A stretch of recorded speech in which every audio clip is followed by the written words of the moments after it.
환영합니다. 아멘. 함께 하나님 말씀 읽겠습니다. 요한계시록 21장 1절부터 8절까지 말씀입니다. 교독해서 한 절 한 절 읽겠습니다. 또 내가 새 하늘과 새 땅을 보니 처음 하늘과 처음 땅이 없어졌고 바다도 다시 있지 않더라.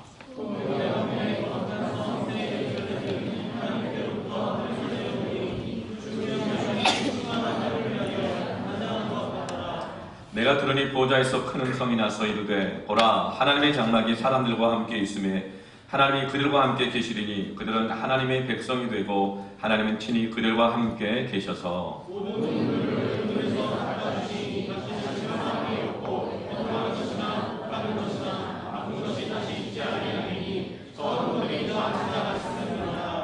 보좌에 앉으신 이가 이르시되 보라 내가 만물을 새롭게 하노라 하시고 또 이르시되 이 말은 신실하고 참되니 기록하라 하시고 또 내게 말씀하시되 이루었도다 나는 알파와 오메가요 처음과 마지막이라 내가 생명수 생물을 구하는 자에게 값없이 주리니 이기는 자는 이것들을 상속으로 받으리라. 나는 그의 하나님이 되고 그는 내 아들이 되리라. 그러나 두려워하는 자들과 믿지 아니하는 자들과 흉악한 자들과 살인자들과 음행하는 자들과 점술가들과 우상 숭배자들과 거짓말하는 모든 자들은 불과 유황으로 타는 못에 던져지리니 이것이 둘째 사망이니라. 아멘. 새 하늘과 새 땅, 오늘 이 말씀의 제목으로 우리에게 주신 이 모든 것들이 새로워지게 되는 은혜가 있을 것입니다. 아멘. 제가 한 2달 전에 아들한테 얘기를 하다가 이런 질문을 했어요. 왜 그런 질문을 했냐면 사역자들과 이야기하다가 우리 자녀들, 청년들에게 있어서 구원의 확신문들을 꼭 점검해야겠다. 서로 그런 얘기를 나눴기 때문에 저도 집에 가면 아버지니까 이 아들을 앉혀놓고 물어봤어요. 밥을 먹다가 강지야 너는 지금 당장 죽어도 천국 갈 확신이 있니? 이렇게 물어봤더니 가만히 대답을 안 하다가 대답하더라고요. 아니요. 그런 거예요. 그 순간 깜짝 놀랐습니다. 그 순간 아버지에서 목사로 딱 온 거죠. 이제 깜놀했어요. 깜놀. 그러나 진정하고 계속 이야기를 나눠보니 천국은 믿어요. 그런데 하나님 살아계신 것도 믿어요. 예수 십자가를 믿으면 구원받는 것도 정말 믿어요. 그런데 지금 당장 천국 갈 자신은 없다는 것이죠. 네. 내가 믿음으로 구원받는 것도 믿고 하나님의 자녀라는 확신도 있지만 지금 이 모습으로 가도 되나? 이런 마음이 있는 거예요. 나 자신에 대한 실망감. 그러면서 또 그 안에는 그렇게 하나님 나라의 백성으로 변화되기를 원하는 그 마음에 대한 사모함도 있고 두려움도 있는 그런 정직한 고백이었습니다. 그런데 이런 변화를 계속적으로 시도하는데 노력하는데 잘 안 될 때가 있죠. 그래서 요즘 나오는 말이 리셋 증후군이라는 말이 있습니다. 리셋 신드롬이라고 해서 그것은 컴퓨터가 인터넷이 작동이 제대로 안 될 때 리셋 버튼만 누르면 다 지워지고 다시 새롭게 시작할 수 있기 때문에 현실에서 조금만 어렵거나 난관에 부딪히면 회피하고 다시 시작하려고 하는 경향이 리셋 신드롬이라고 이렇게 얘기를 해요. 그래서 결혼도 그래요. 처음엔 너무 좋았는데 살아보니 뭐가 잘 안 맞는 거야. 잘 안 되는 거예요. 그래서 리셋하려고 그래요. 신앙도 그래요. 딴 교회 가서 다시 시작하면 되지 뭐. 그래서 이 관계 속에서 하나님의 말씀대로 살아가고 순종하고 교회를 함께 이뤄나가고 또 가정을 함께 이뤄나갈 때 겪게 되는 그 더딘 어려움들에 대해서 회피하려고 하는 성향이 우리 안에도 있는 것을 발견하게 됩니다.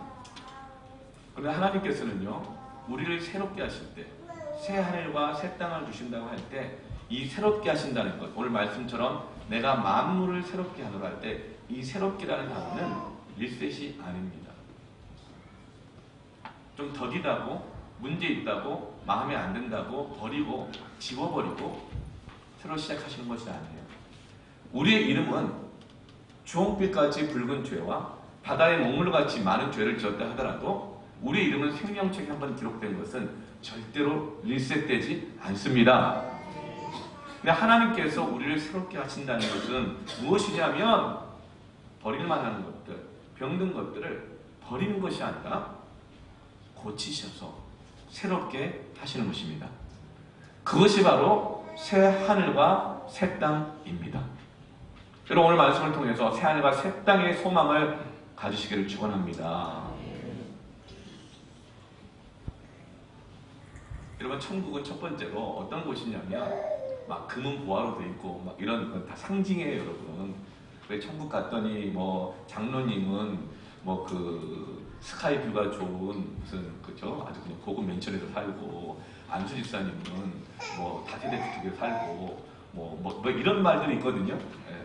그래서 담임 목사님은 아주 그냥 그 펜트하우스에서 살 줄 알았더니 알고 보니까 뭐 짜장면 배달하고 있더라 이런 말도 막 그러잖아요.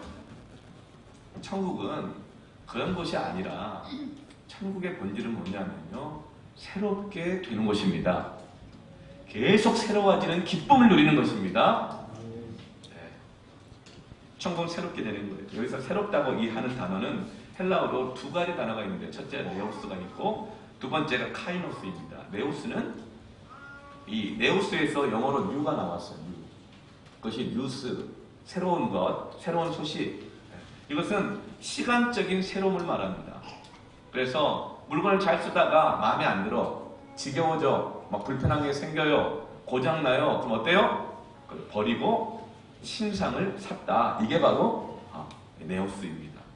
근데 하나님은 우리를 그렇게 쓰다 보니 마음에 안 들고 문제 생기고 그러니까 갖다 버리고 새로 신상을 골라 사는 것이 구원이 아니고 하나님은 어떻게 하세요? 카이노스 하세요.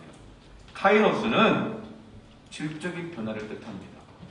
바꾸고 교체하는 것이 아니라 그 내면의 질적인 변화를 일으키셔서 병든 것을 고치시고 교만한 자를 겸손하게 하시고 무정한 자를 사랑하게 하시고 게으른 자를 성실하게 하시며 하나님의 공의와 사랑으로 그 내면을 바꾸셔서 카이노스 하셔서 새롭게 하시는 것이 하나님의 구원입니다. 하나님은 절대로 쓰다가 마음에 안 든다고 버리고 신상 사시는 분이 아니세요. 고쳐 쓰세요. 여러분 고쳐서 새롭게 쓰는 기쁨이 얼마나 큰지 아세요? 저에게는 양말이 한 10켤레 정도 있어요. 근데 이상하게 두 번째 발가락이 약간 들어가지고 자꾸 그 부분이 닳아서 구멍이 통뽕뽕 나요. 근데 나머지 부분들이 너무 좋은 거야. 예. 이 발가락을 잘라버릴 수도 없고 어떡하겠어요. 양말을 새로 사지만 새로 사서 이 신는 기쁨보다 꾸며요. 이렇게 양말을 꾸며요. 구멍을 꾸미는데 한 5분 걸려요. 예. 이 양쪽을 다 꾸미면 5분 걸려요. 좀 더 빨리 하면 한 2분이면 끝나요. 꾸며서 다시 신는데 야, 여러분 그 기쁨이 얼마나 큰지 아세요? 예. 그 기분 정말 큽니다. 혹시 그러면 요즘 또 목사님 제 또 설교 들으면서 사모는 뭐 하는 거야? 이 생각하는 거 혹시 계세요? 제가 해요, 제가. 예. 뭐 그런 거 시키니까. 예. 할 일도 많은데 제가 그게 또 기쁨이기 때문에 그런 거예요. 밥을 먹었어요. 그릇이 더러워지죠? 아유, 더러운 그릇. 여러분 버립니까? 설거지해요. 여러분 설거지할 때 그것이 깨끗이 씻어지면서 다시 쓰는 그 기쁨. 여러분 그것이 바로 새하늘과 새 땅입니다. 우리의 삶에는요, 새 것 자꾸 사들이고 하는 것보다 병들었는데 이 낡았는데 다시 고쳤을 때 여러분 그 기쁨이 정말 기쁜 거예요. 하나님은 우리에게 그 기쁨을 주시는 것이죠. 천국은 어떤 곳이냐? 새롭게 되는 기쁨이 있는 곳이에요. 구원이라는 것, 구속이라고 하는 것은 뭐죠? 노예를 쓰다가 노예가 병들었어. 제대로 말귀를 못 알아들어. 그래서 그 노예를 팔아치워버리고 다시 건강하고 말귀 잘 알아듣는 노예를 사는 것이 아니고 하나님의 구속은 죄의 종로 타던 우리들, 맨날 실수하는 우리들을 값으로, 핏값으로 사시고 그리고 그 노예의 신분을 자유인으로 바꾸어 주시는 것입니다. 그 노예의 신분인 우리를 그리스도의 십자가의 피값으로 사시고 우리를 자녀의 신분으로 새롭게 변화시켜 주십니다. 이것이 바로 새 하늘과 새 땅이고 이것이 복음이고 구원이고 이것이 교회가 할 일이고 이것이 하나님의 은혜인 것입니다. 처음 하늘과 처음 땅이 없어졌다 말합니다. 없어졌다. 이 없어졌다는 말은 그냥 지워버렸다, 버렸다 이런 뜻이 아니에요. 내 눈앞에 사라져라 뭐 이게 아니에요. 집 나가 뭐 이런 게 아니에요. 이 없어졌다고 하는 것은 헬라어로 아페코마인데 영어로 passed away입니다. 지나갔다 이런 뜻이에요. 처음의 땅과 처음의 하늘이 다 지나갔다는 거예요. 이것은 이스라엘 백성들이 400여 년 동안 애굽에서 종노릇 하다가 이제 하나님께서 구출하셔서 출애굽을 하게 하시잖아요. 근데 바로 왕이 안 놔줘요. 10가지 재앙으로 이스라엘 백성들을 출애굽하게 하시는데 마지막 재앙이 장자를 치는 재앙이었어요. 그래서 장자 심판이 있기 전에 하나님이 말씀해 주십니다. 집집마다 어린 양을 잡아서 어린 양의 피를 문설주에 바르는 집마다 죽음의 심판이, 죽음의 사자가 지나가리라, 넘어가리라. 그래서 6월절이라 그러잖아요. 그래서 그 말씀을 듣고 믿음으로 어린 양을 잡고 그 피를 문설주의 집에 바른 사람들마다, 가정마다 죽음이, 심판이, 저주가 지나가게 되었음을 믿습니다. 그런데 지나갔다는 것, 그냥 지나간 것만이 아니고 지나간 집집마다 어떤 일이 그 밤 안에 일어납니다.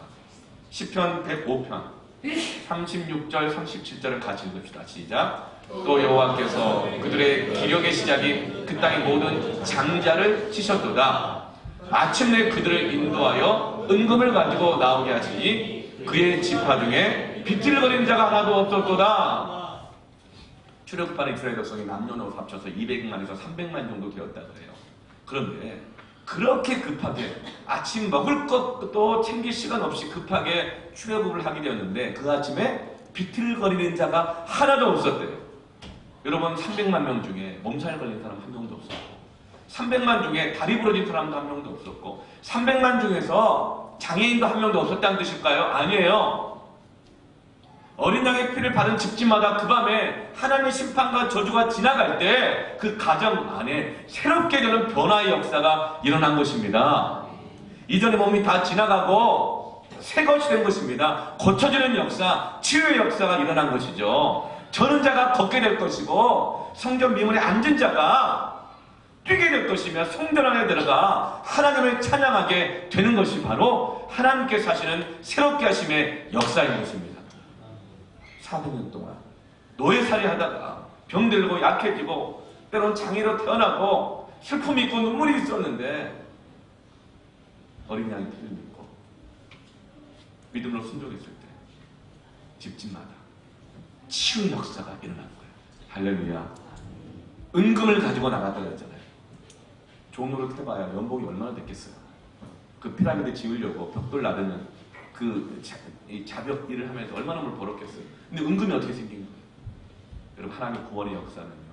물질의 회복, 육신의 회복, 마음의 회복, 부부의 관계 회복, 부모 자녀 간의 관계 회복, 교회의 회복, 여러분 모든 회복이 고쳐지는 역사가 있는 줄로 믿습니다. 그래서 천국은요 리셋되는 것이 아니라 업데이트되는 것이에요. 할렐루야. 업데이트의 기분이 있어요. 제가 차를 오랫동안 타다 보니까 한 6개월 정도는요 보통 차를 사면 쓸고 닦고 막 그렇게 해요. 막 고장나면 고치기도 하고 그럽니다. 그런데 한 15년 넘어가니까요 안 하게 돼요. 왜요? 버릴 거 생각하니까 안 하게 돼요. 차 청소도 별로 안 하고요.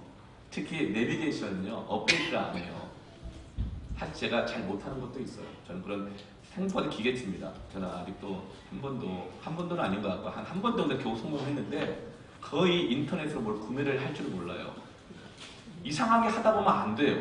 그 주변 저보고 얘기를 해요. 아니 안내하는 대로 하면 되는데 바보예요? 뭐 이렇게 물어볼 정도로 저 인터넷에 뭐 계좌 이체하고 뭐 보내고 뭐 그리고 뭐 메시지 같은 거 뜨면은 뭐 잘못하면 큰일 날 줄 알고 가슴이 벌렁벌렁 거려가지고 못해요.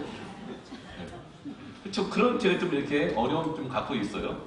그래서 차를 고치면서 다 청소도 고치고 그랬는데 내비게이션 업데이트를 안 하고 좀 16년 이렇게 탔어요. 근데 이제 버릴 거 생각하니까 폐차할 거 생각하니까 업데이트를 안 하고 뭐 새 차 있으면 그때 뭐 타고 다니면 되지 하고 생각하고 리셋을 해버린 것이죠.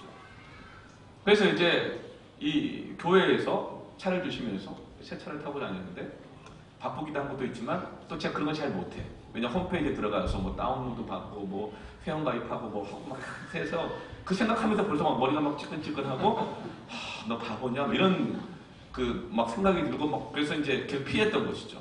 그러다 어느 날 어디 한참 제가 어디 사역을 하러 가고 있었는데 분명히 내비게이션을 안내하는 데로 갔는데 길이 엉뚱한 데가 나온 거예요. 화가 나가지고 아니 도대체 내비게이션 뭐 이따위로 만드냐고 막 제가 화를 해가지고 내고 있었는데 메시지가 뜨더라고요.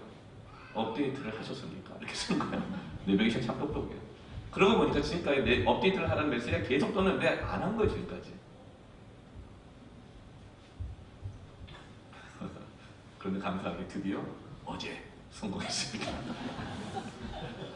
이 법회를 하고 나서 수영성 집회 때 사실은 제가 이 설교지 광고를 했거든요. 그럼 누가 도와줄 줄 알았어요. 적어도 자동차학과 나온 모 사역자가 있는데 거기다 도와줄 줄 알았어요. 요즘 교회는 절대 목사가 부교육 때는 여러분 가불 관계가 아닌 것 같아요. 아무도 안 도와줘가지고 근데 이거 어떻게 할 건가. 벌써 이제 1년이 다 돼가는데 이거 업데이트가 안 돼가지고 그래서 제가 한참 기도를 다 했다니까 하나님. 그랬더니 갑자기 생각나는 게 뭐냐면 네가 늘 하는 말 있잖아. 모르면 물어보라고 했잖아. 물어봐. 제가 블루엔즈라는 그 서비스 하는 거 있잖아요. 거기다 전화를 했어요. 했더니 이야 정말 1분 만에 가르쳐주더군요. 어떻게 하라고. 자세히 안내를 딱 해주더라고요. 그래서 업데이트하는 걸 방법을 안내 3분 걸렸고 업데이트하는 데는 뭐 다운로드 받고 뭐 다시 복사하고 하는데 1시간 반 딱 걸리더라고요. 그럼 업데이트를 했어요. 그래서 내비게이션 딱 트는데요. 이야 전에는 평면적이었던 게 지도가 3D로 그냥 입체적으로 쫙 나오는데 이야, 여러분 업데이트 해야 합니다. 네, 하나님 주시는 것들 다운로드 받고 업데이트 해야 되는 거예요. 그 기쁨이 얼마나 큰지 몰라요. 네. 우리는요 관계도 새로워져야 합니다. 모든 좋은 것들은 새롭게 변화되지 않으면 다 썩어요. 독이 돼요. 사랑 얼마나 좋은 거예요? 근데 그 사랑이 내 안에만 계속 머물러 있으면 어떻게 돼요? 그 사랑이 무관심으로 변질돼요. 이기주의라는 독이 돼버려요. 그 사랑이라는 것이 내 가족, 우리 집만 모르면 어떻게 돼요? 그 사랑이 무관심으로, 이기심으로 변질되고 독이 되는 거예요. 관계라는 게 얼마나 소중하고 중요해요. 교회야말로 성령 안에 함께 맺어지는 하나님의 자녀된 관계잖아요. 교회는 관계예요. 교회는 건물이 아니라 관계입니다. 근데 관계가 흘러가야 돼요. 관계가 업데이트가 돼야 돼요. 근데 관계가 흘러가지도 않고 변화되지도 않고 업데이트도 안 돼. 그럼 어떻게 될까요? 관계 속에서 무관심을 느끼고 마음이 상해, 서운해. 그러니까 나중에 어떻게 돼요? 판단이 돼, 미움이 돼요, 정죄가 돼요. 그래서 깨지는 거예요. 좋은 것일수록 흘러가고 변화되고 새로워지고 업데이트 돼야 합니다. 물도 그렇잖아요. 물 없으면 못 살잖아요. 근데 그 물을 딱 가져오나 보세요. 어떻게 돼요? 녹차 라떼가 돼가지고 청산가리 몇백 배 되는 독성으로 변하잖아요. 그렇게 해야 돼요. 하도 안 되니까 하나님 이번에 태풍도 아주 귀엽게 솔잎을 지나가게 하시면서 비를 다 내려주셔가지고 우리가 안 흘려보내니까 은혜를 부어주셔서 하나님이 우리를 지키시고 살리신 줄 믿습니다. 네. 근데 여러분 관계도 업데이트 해야 되는데요. 우리는 오랫동안 만나면 서로 잘 안다고 생각해요. 근데 아니에요. 오래 만나는 관계가 서로 잘 모르고 독이 될 때가 있어요. 교회도 그렇죠. 교회는요 개척되거나 내가 그 교회 새로 가거나 하면 한 6개월 정도, 한 1년 정도는요 막 새로 와요. 뭐든 다 새로 와요. 서로 알아가려고 그러고 사랑하려고 그러고 섬기려고 그러고 관심 표현하려고 그러고 밥도 먹자고 막 그래요. 그런데 1년 지나고 2년 지나고 한 3년 지나면 어때요?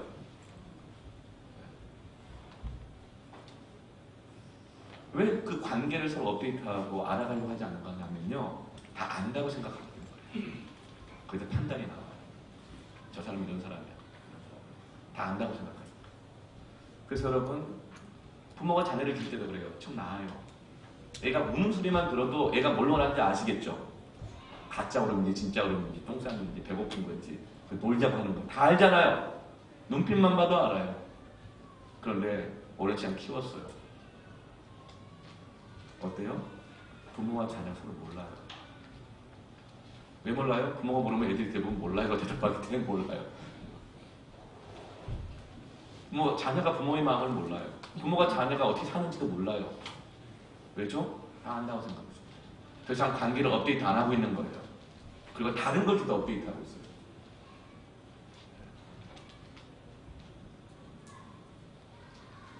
이 목회자와 성도 간의 관계도 그렇습니다. 업데이트가 계속 돼야 돼요. 그러니까 신방도 계속 해야 돼요. 여러분 신방을 사모하시기 바랍니다.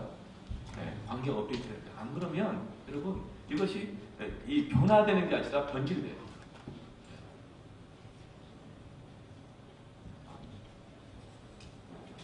고린도후서 5장 17절 말씀에 그런 중 누구든지 그리스도 안에 있으면 새로운 피조물이다. 이전 것은 어떻게 되었으니? 지나갔으니. passed away. 지나갔으니. 보라, 새 것이 되었도다. 이것이 바로 새하늘과 새 땅의 본질인 거예요. 천국은요, 금은 보화 보석 맨션 아파트의 평수에 달려있는 게 아닙니다. 네, 천국의 본질은 새로움을 경험하는 거예요. 할렐루야. 저는 여러분의 가정이 부모 자녀 관계가, 부부 관계가, 교회 관계가 새로워지기를 축원합니다. 아멘. 사도 요한에게 하나님은 또 새로운 것을, 새롭게 된 것을 보여주시는데요. 이 새롭게 된 것, 하나님이 직접 손수 새롭게 하셨어요. 손수 준비하셨고 손수 단장해 주셨어요. 이 말은 정성을 들여서 하나님이 업데이트 해주신 것을, 준비시켜 주신 것을 우리에게 주시고자 보여주신다는 거예요. 그게 뭐냐? 2절 말씀이에요. 또 내가 보매 거룩한 성 새 예루살렘이 하나님께로부터 하늘에서 내려오니 그 준비한 것이, 누가 준비해요? 하나님이 준비하셨다는 거예요. 신부가 남편을 위하여 단장한 것 같다. 누가 단장시켰어요? 하나님이 단장시키셔가지고 직접 정성을 들이셔서 업데이트 하셔서 우리에게 주시는데, 그것을 우리가 다운로드 받으라는 거예요. 업데이트 하라는 거예요. 그게 뭐예요? 새 예루살렘이에요. 원래 예루살렘은 뭐예요? 솔로몬이 하나님을 예배하기 위해서 지은 성전이 바로 예루살렘이거든요. 그런데 그 성전 예루살렘에서 뭐해요? 나중에 사람들이 다 자기 편리에 따라서 예배드리고 예물 아무거나 갖다 바치고 왔다 갔다 하고 제사장들이 타락하고 성도들도 타락하고 이러면서 성전이 타락하고 변질되어 버렸어요. 그래서 나중에는 바벨론에 망하고 아수르에게 망하고, 그것도 나중에는 또 로마에게 망하면서 성전 위에 돌이 돌 하나 없도록 다 부서지고 망가졌잖아요. 그것이 예루살렘이었어요. 근데 그것을 하나님이 새롭게 하셔서 준비시키시고 단장시키셔서 우리에게 주셨는데, 그게 뭘까요? 교회입니다. 따라합시다. 교회입니다. 그게 교회예요. 교회야말로 이 땅에서 영원하고 완전한 천국에 가기 전에 새하늘과 새 땅을 경험하고 하나님의 나라를 세워가도록 부름받은 것이 교회인 것입니다. 교회는 하나님이 디자인하십니다. 교회는 하나님이 준비하십니다. 교회는 하나님이 단장해서 우리에게 주신 것입니다. 이걸 받으라는 거예요. 이걸 받아야 돼요. 단장했다는 말은 여러분 뭐죠? 화장했다는 거예요. 화장. 하나님 직접 신부를 화장시키셔서 손잡고 엘리베이터에서 내려오시면서 신랑에게 딱 전달해준 이런 장면인 거예요. 여러분 화장해야 합니다. 네. 근데 이 화장 중에 제일 중요한 게 뭐죠? 기초화장이죠.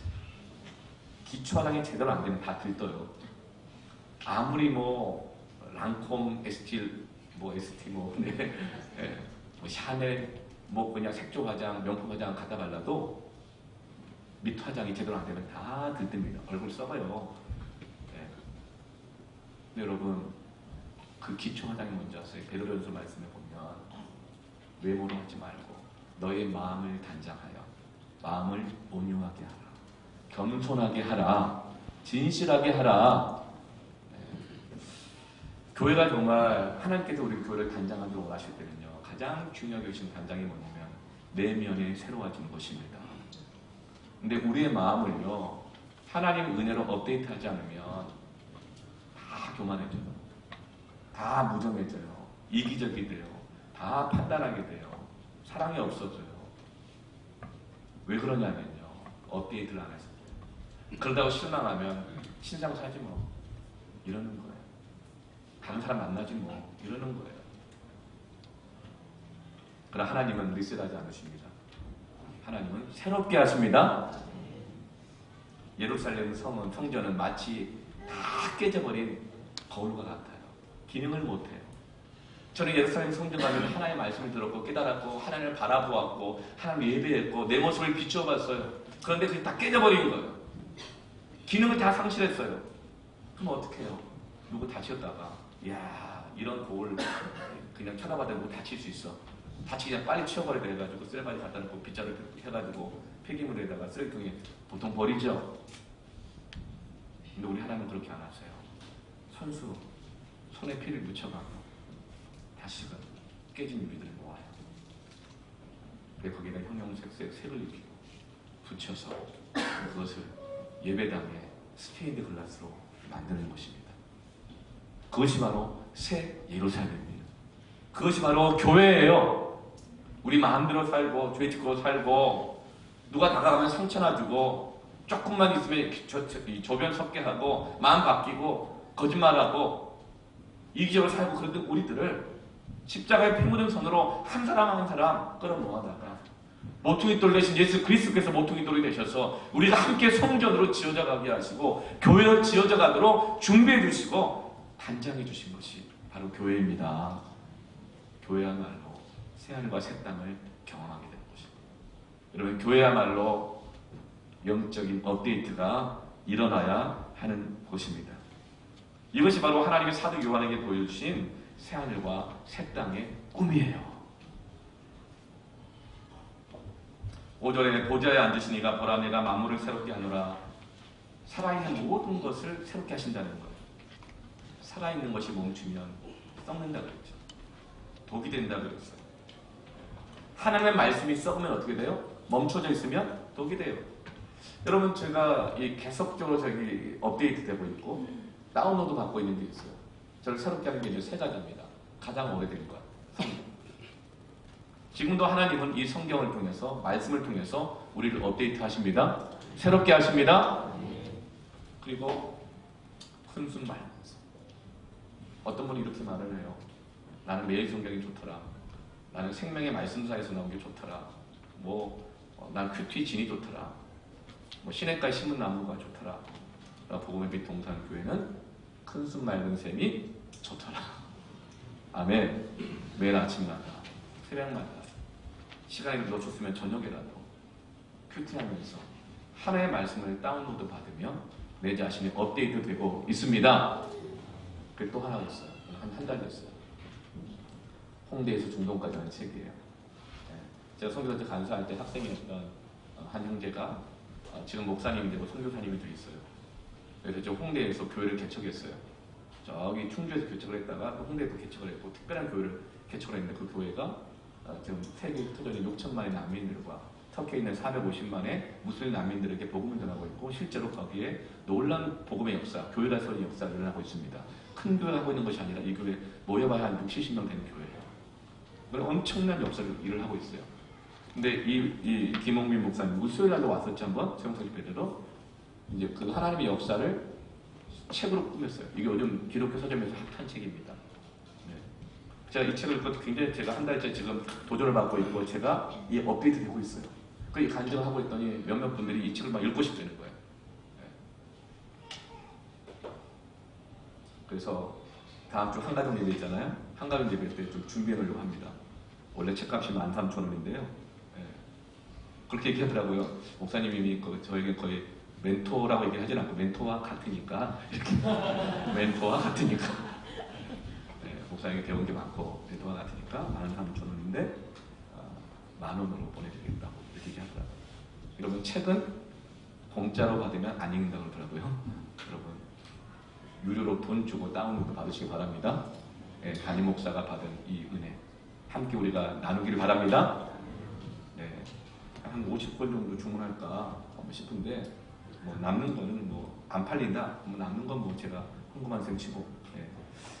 이번 주 말씀드린 거는 다음 주에 한번 네, 생각해 보시는 거죠. 이렇게 하나님의 말씀을 통해서 네, 하나님의 역사하시는 그 간증을 통해서 이것이 나누어질 때 우리 안에 새롭게 되는 역사가 있는 것이죠. 그리고 나누어지지 않으면 아무리 좋은 것도 썩는다는 거예요. 독이 된다는 거예요. 어떻게 하면 새롭게 될 것인가요? 어떻게 하면? 첫 번째로 따라합시다. 변화를 받아들여야 합니다. 대부분의 관계의 갈등은요, 변화를 받아들이기보다 내가 변화를 시키려고 할 때 갈등이 일어나고 관계가 변화되지 않고 썩어요. 특히 부부간의 관계가 그렇고 부모 자녀 간의 관계가 그래요. 부모가 그렇게 막 변화를 시키려고만 하잖아요. 그럼 어때요? 갈등가 일어나요.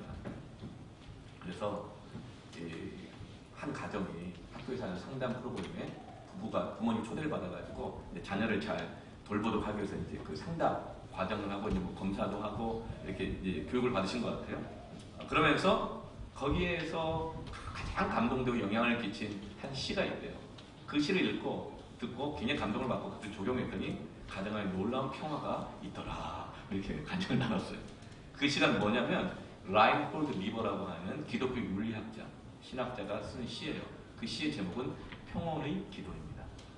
이 귀한 시를 같이 한번 읽어볼까요? 시작! 하나님, 바꿀 수 없는 것을 받아들일 수 있는 평온을 주시고 바꿔야 할 것을 바꿀 수 있는 용기를 주소서.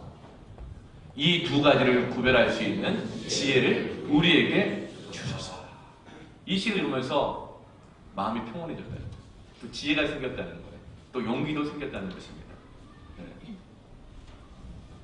여러분 우리는요 언제 변화가 되냐면요 내가 변화를 시키려고 하기보다 그 변화를 내가 먼저 받을 때 변화가 되어집니다.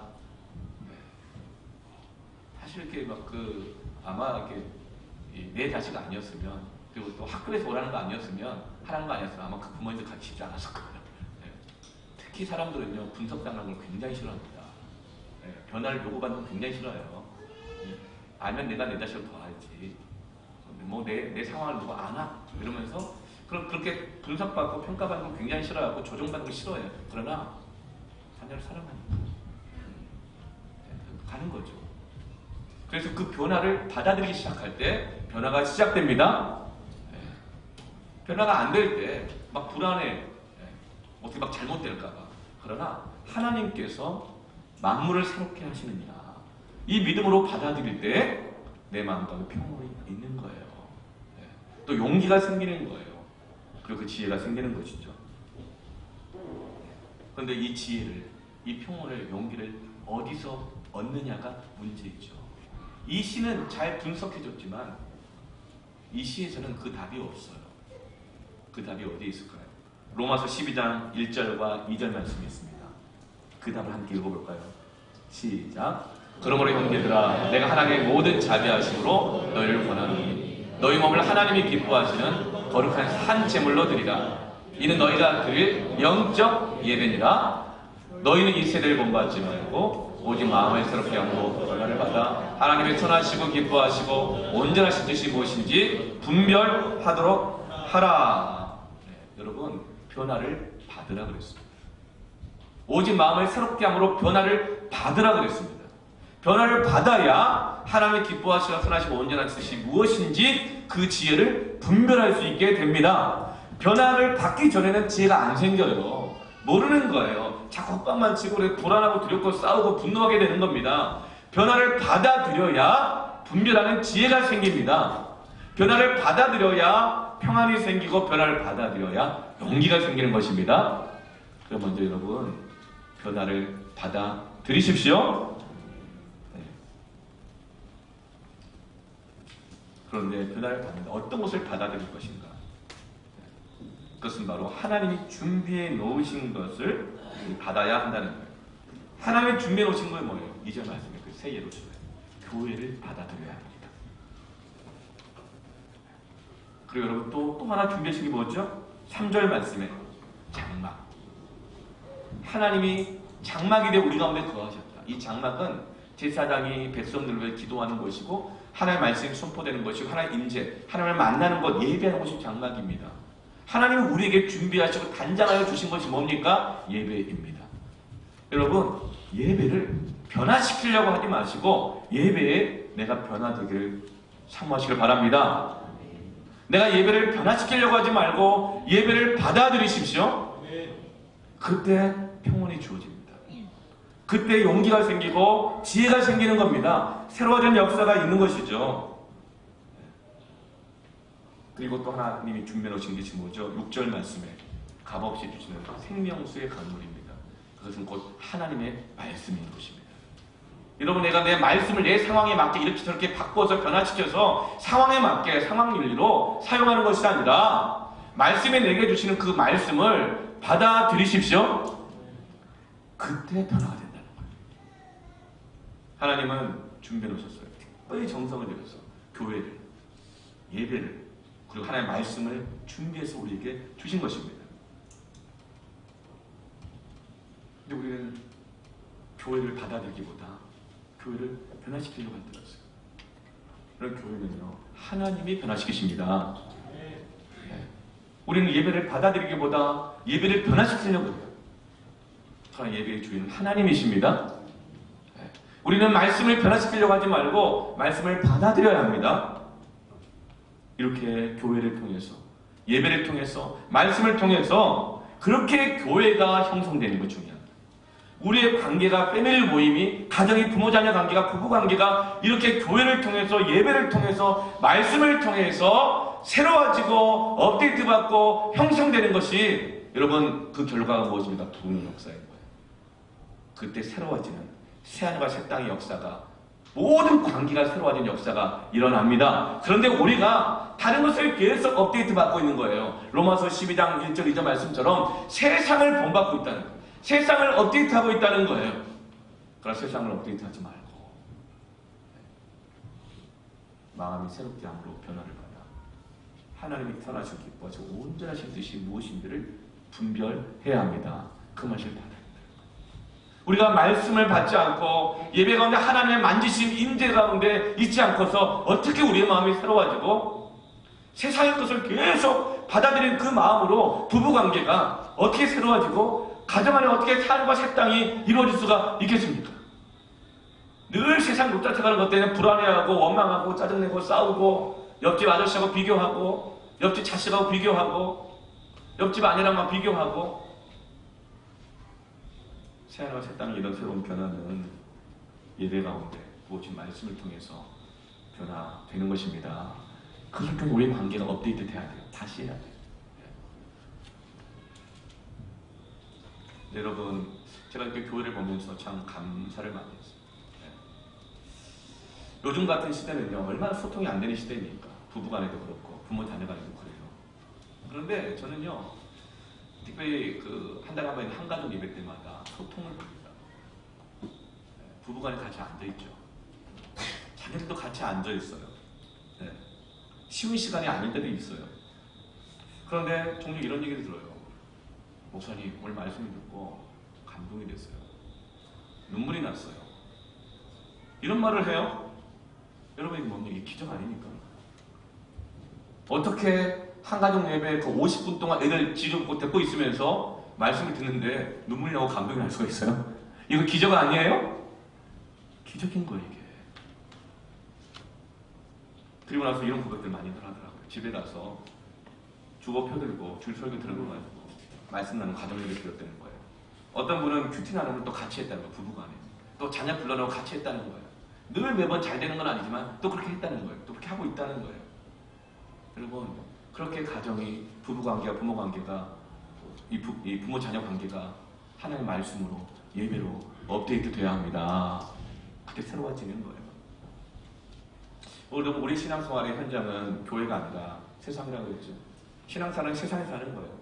여기는 운동교류 라커룸이에요. 감독 지시 받고, 그리고 쉬기도 하고, 서로 으쌰으쌰도 하고, 전략도 짜고, 그래서 양육도 받으면서 전지훈련도 막 가고, 선교도 가고, 양 1단계, 2단계, 3단계 훈련도 받는 거예요.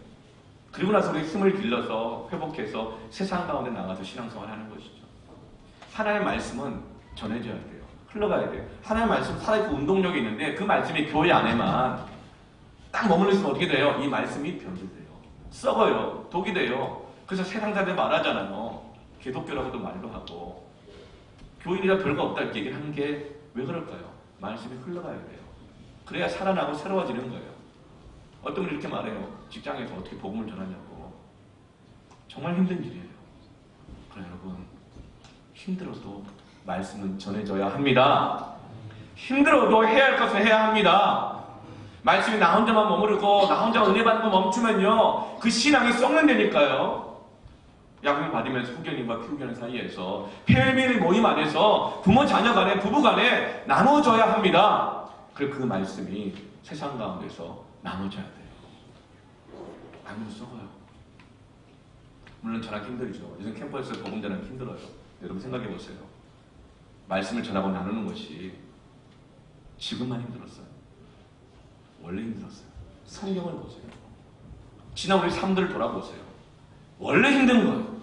새삼스럽게 너무 힘들다. 나만 힘들다. 특별한 어려움이다. 일사후퇴 이후로 이런 어려움은 없었다. 요즘 마귀의 시험이 보통 교묘해진 아니다. 막 그렇게 하지 마세요. 때론 내 죄를 발견하고 너무 또 놀라지 마세요. 내가 이런 죄였단 말인가? 새삼스럽게. 원래 진노의 자녀였어요. 우리의 말씀을 업데이트되지 않고 예배드리지 않고 회개하고 기도하지 않으면 아무리 좋게 받았던 은혜도 멈춰져 있으면 다 썩는다고요. 어떻게 힘들어도 좀 해야 돼요.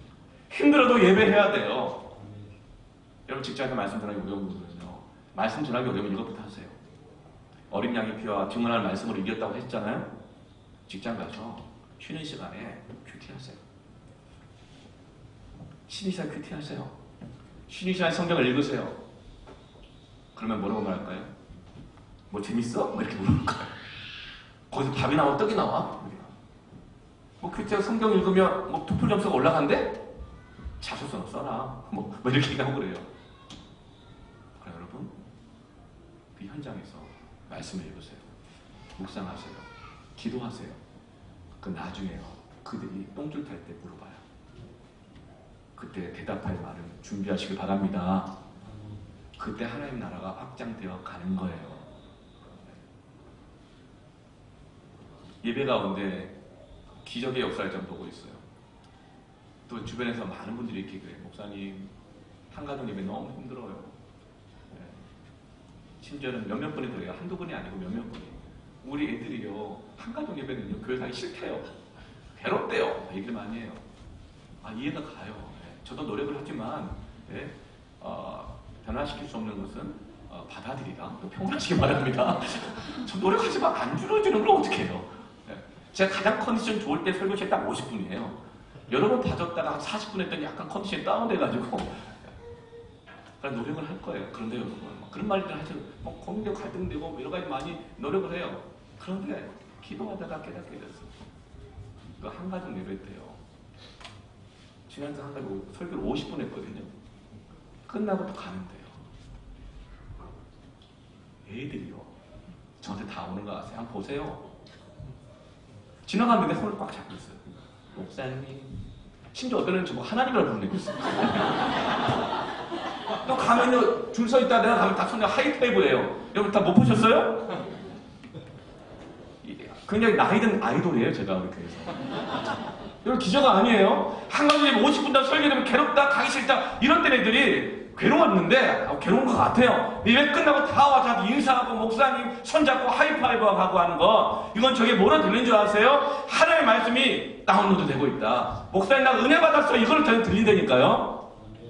여러분 집에다 내려놓고 50분 설교가 아니라 10분만 가정예배 드리라고 해보세요. 애들이 좋아해요? 예배는 시간이 아니에요. 예배를 변화시키려고 하지 마시고 예배를 받아들이세요. 하나님의 말씀을 받아들이세요.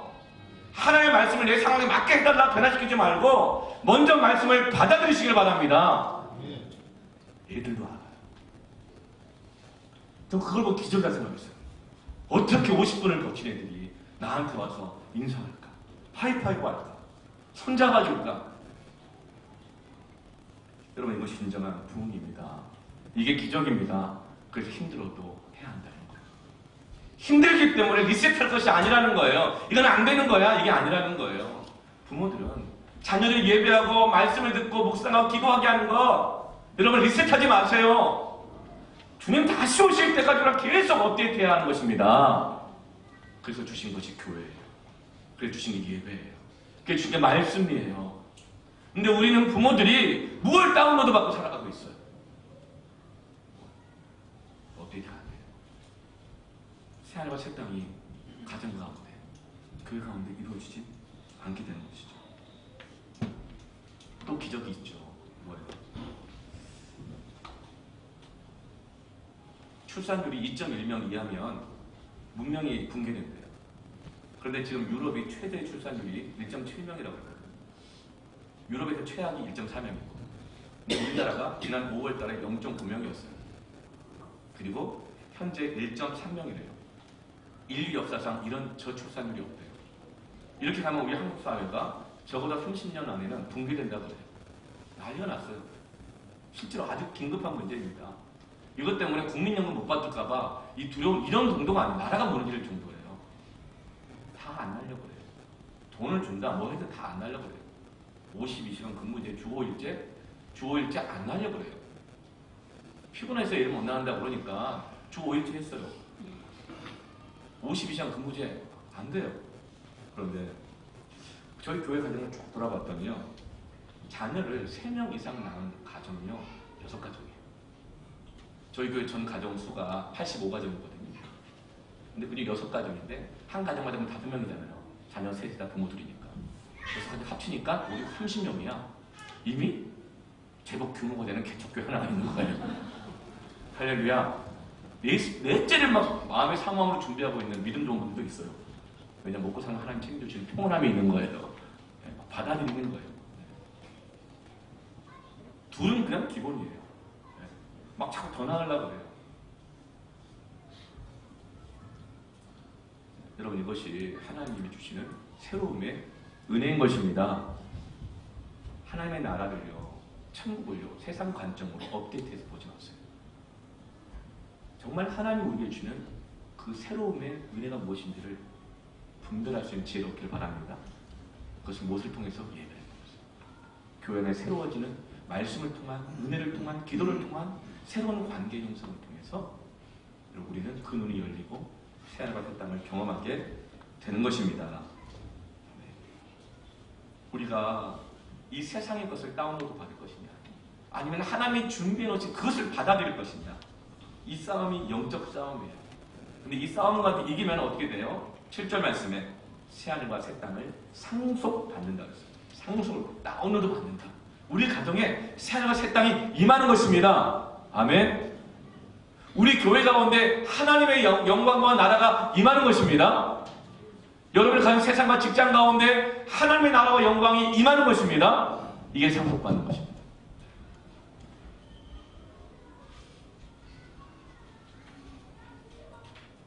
그래서 마귀는요, 상속받는 것을 다 싫어해요. 그래서 교회라는 이름으로 모이는 걸 다 싫어해요. 그래서 말하냐, 또 교회 가냐? 내가 일주일에 교회를 몇 번 가는 줄 알아? 네. 마치 교회를 직장처럼 생각하게 하는 마귀의 유혹이 있어요. 네. 하나님의 은혜를 받는, 다운로드 받는 것인데 희생하는 것, 손해보는 것. 그 교회 안에 여러 가지 모임도 그 정체처럼 막 자꾸 바꾸려고 그래요. 다른 모임을 바꾸려고 그래요. 막 기도 모임 막 없어져요. 한국교회지만 금요철야 새벽기도 없어져가고 다 아시죠? 애들 안 모인다고 주일학교도 다 없어졌어요. 주일학교가 거의 60%인가 70%인가 없어졌대요. 캠퍼스도 선교단체들도요, 아침 기도 모임 없어졌어요. 왜? 1명, 2명밖에 안 온다. 없어졌어요. 마귀가 교회로 모이는 것, 예배로 모이는 것, 기도로 모이는 것, 말씀으로 모이는 것을요, 마귀가 방해하고 싫어해요. 그래서 우리는 여러분 마귀를 대적하길 바랍니다. 기도로 이 마귀를 결박해야 합니다. 마귀가 주는 것을 거부하고 하나님 주시는 새하늘과 새 땅을 받으시길 축원합니다. 끝으로 이 변화되는 것을 방해하는 것이 있어요.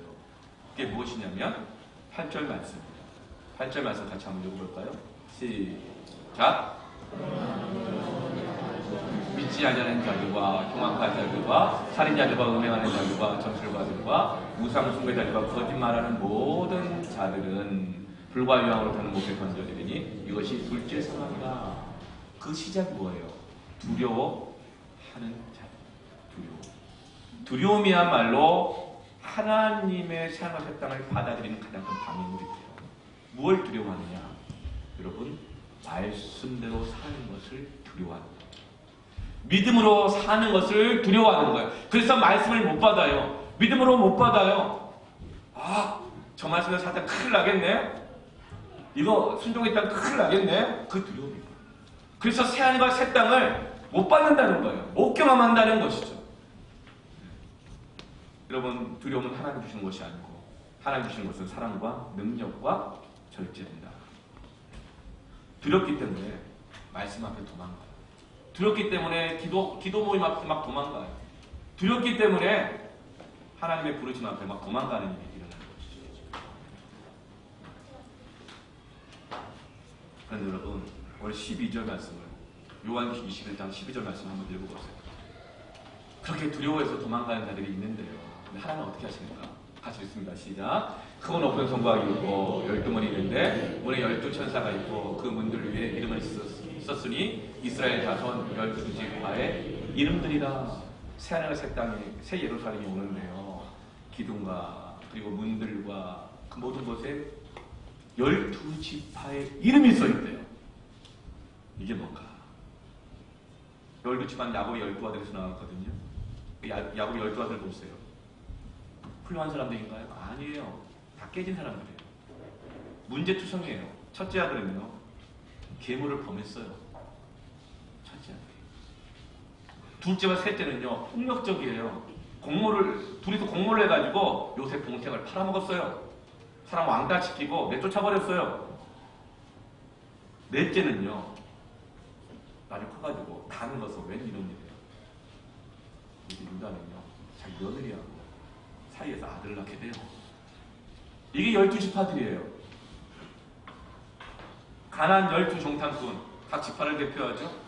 10명은 다 두려워하고 악평하고 불평하고 불신과 두려움을 그냥 전염병처럼 흩어준 다음에 이스라엘들을 두려움으로 다 결박시켜버려서 눈앞에는 가나안 땅도 못 들어가게 만들었던 사람들이, 분열하게 만들었던 사람들이 12지파의 10명의 족장들이었어요. 그런데 그들의 이름이 천국문에 기록되어 있습니다. 할렐루야. 하나님은 깨진 유리, 병든 것 버리지 않으세요.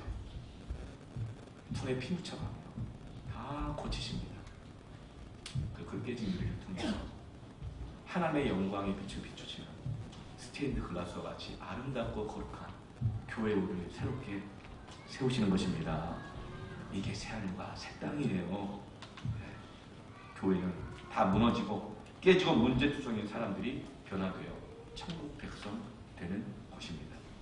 마귀는 여전히 정죄해요. 너 같은 놈이 무슨 천국이냐, 너 같은 놈이 무슨 직분자고, 너 같은 놈이 무슨 복음을 전하냐. 이 두려움이 우리에게 있어요. 너 같은 놈이 무슨 천국을 지금 갈 수 있겠냐. 그러나 오다의 아버님이 선포하셨어요. 하나님의 장막이 사람들과 함께 있음에 모든 눈물을 그 눈에서 닦아주시며 더 이상 애통하는 것이나 고가는 것이나 병든 것이나 아픈 것이 다 지나가고 없으리라. 이건 뭐예요? 실패하고 좌절하고 깨어져 있는 사람들 붙잡아 주시면서 일으키시면서 눈물을 닦아주시는 거예요. 그리고 내가 너를 새롭게 하겠다. 할렐루야. 여러분, 새롭게 함을 받으시기를 주의 이름으로 축원합니다. 좀 함께 찬양하겠습니다. 여러분, 해 아래 새 것이 없습니다. 다 한 거예요. 그러나 하나님께서 새롭게 하십니다.